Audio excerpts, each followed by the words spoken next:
तीसरी बार सत्ता में आने के बाद प्रधानमंत्री नरेंद्र मोदी की सरकार ने पहला संपूर्ण बजट पेश किया है। इस बजट की क्या है मुख्य बातें, इस पर बात करने के लिए इस वक्त हमारे साथ एनएससी के एमडी आशीष कुमार चौहान हैं। सर, प्रधानमंत्री ने बजट के पहले एक ट्वीट किया और कहा कि ये बजट जो है वो मिडिल क्लास के लिए महालक्ष्मी की कृपा होगी मिडिल क्लास पर।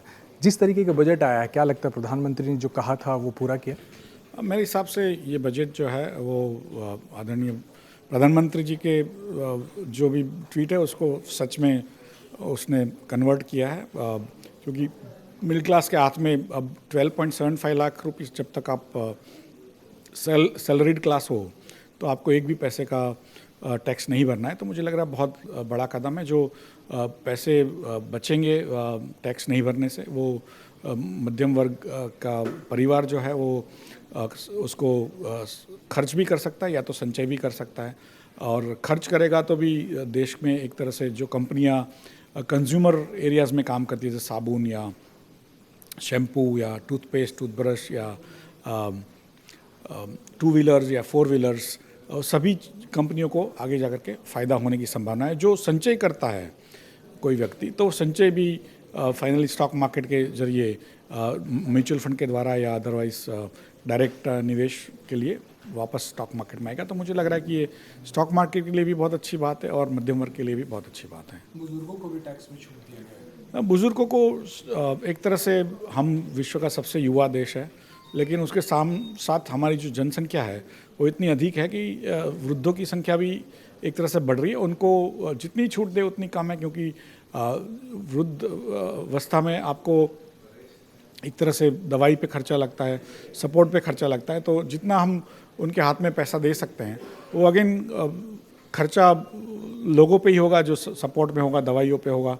तो वो भी बाद में स्लोली एक तरह से इकोनॉमी में जॉब क्रिएशन का काम करता है। जो पैसे बचेंगे लोगों के हाथ में, वो आपको लगता है कि मार्केट में आएगा, लोग इन्वेस्ट करेंगे? एनएससी में पिछले महीने ही 11 करोड़ इन्वेस्टर हुए हैं।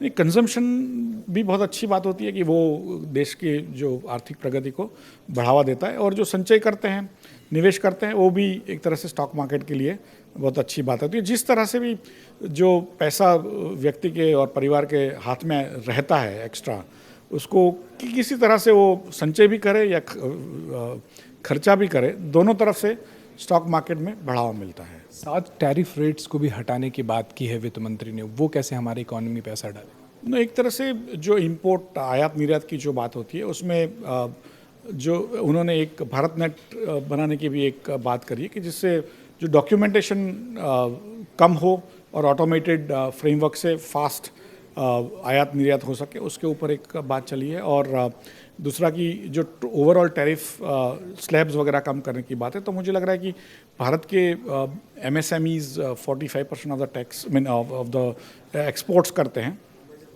और 7 करोड़ लोगों को नौकरियां भी देते हैं। तो उनको कैसे कम से कम डॉक्यूमेंटेशन, कम से कम टैरिफ्स के ऊपर वो दूसरे देशों के जो MSMEs या बड़ी कंपनियों के सामने कैसे वो कॉम्पिटिटिव बने और अपना माल विदेशों में पहुंचाए और उससे भारत की प्रगति बने और उसमें ज़्यादा जॉब क्रिएशन हो, उसके लिए ये टैरिफ कम करने की बात कही है।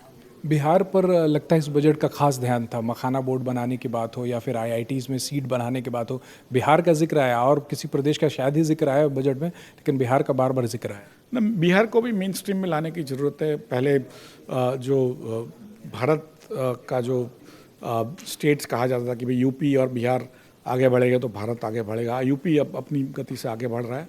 अब बिहार का भी समय है कि इंफ्रास्ट्रक्चर जो बिल्ड करने की बात कही बजट में, नए एयरपोर्ट्स बनाने की बात कही और मखाना बोर्ड और कई बातें कही जो बिहार के लिए स्पेसिफिकली थी।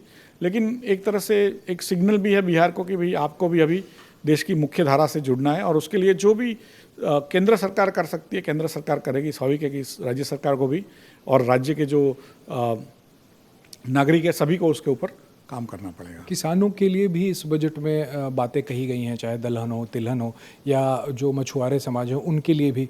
वो लगता है आपको कि किस तरीके से असर डालेगा और कितनी पॉजिटिव है किसानों के लिए और मछुआरों समाज के लिए? जो किसानों को 5 लाख रुपीस तक का एक क्रेडिट कार्ड जो आज 3 लाख का एक लिमिट है उसका 5 लाख करा हुआ है। तो किसान को एक तरह से जब बीज की ज़रूरत पड़ती है या खाद की ज़रूरत पड़ती है तब जाके प्राइवेट लेंडर्स पे उनको एक तरह से ऋण लेना पड़ता है, जो अब वो ऋण लेना कम हो जाएगा और क्रेडिट कार्ड के जरिए वो अपनी जितनी भी ज़रूरत है उसको वो पूरा कर पाएंगे। और उसी तरह से मछुआरों को या सभी जितने भी लोग हैं उनको कैसे साथ में लेकर के चले, जैसे ये मोदी जी का एक नारा है सबका साथ सबका विश्वास, तो वो सबको साथ लेकर के चलने की बात है कि छोटे से छोटा तबका हो उसको भी कैसे भारत में मुख्य धारा से जोड़ें और उनके विकास से ही देश का विकास हो, ऐसी मंशा उनकी इस बजट में भी रही है।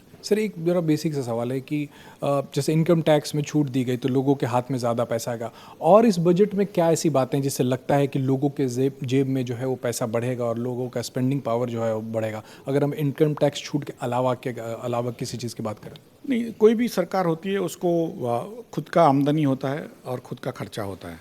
तो उसकी जो आमदनी होती है वो टैक्स के जरिए आती है। डायरेक्ट टैक्स होता है जिसको इनकम टैक्स कहते हैं, या इंपोर्ट टैक्स होता है, आयात निर्यात के टैक्स होते हैं, और गुड्स एंड सर्विसेज टैक्स जिसको जीएसटी कहते हैं। तो 3 उनके मोटा मोटी इनकम के स्रोत होते हैं।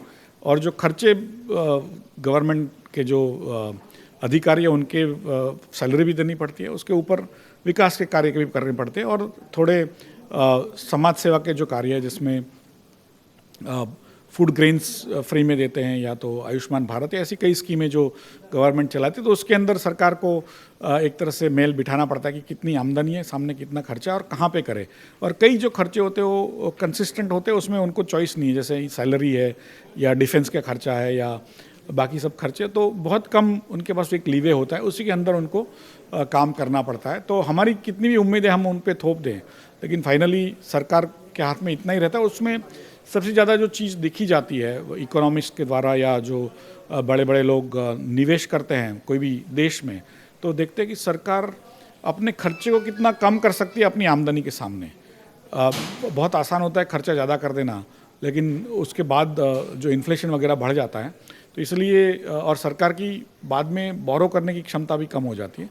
तो इसलिए ये कई चीज़ों का मेल साथ में लेकर के चलना पड़ता है। तो फिस्कल डेफिसिट को 4.8% से 4.4% अगले साल में लाना बहुत एक तरह से सराहनीय कदम है, जिससे एक सिग्नल मिलता है कि सरकार अपने खर्चों को कंट्रोल कर रही है।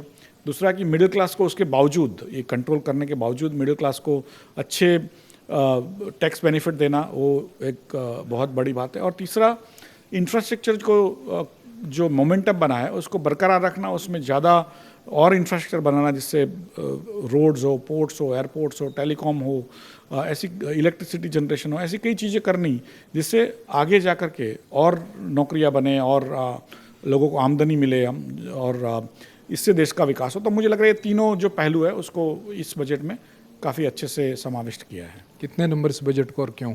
इस बजट को मैं एक तरह से growth oriented, tax giving, fiscally responsible budget कहूँगा, और तीनों को जो समन्वय किया गया है इसलिए मैं उसको 10 में से 10 अंक दूंगा। चलिए, बहुत शुक्रिया सर।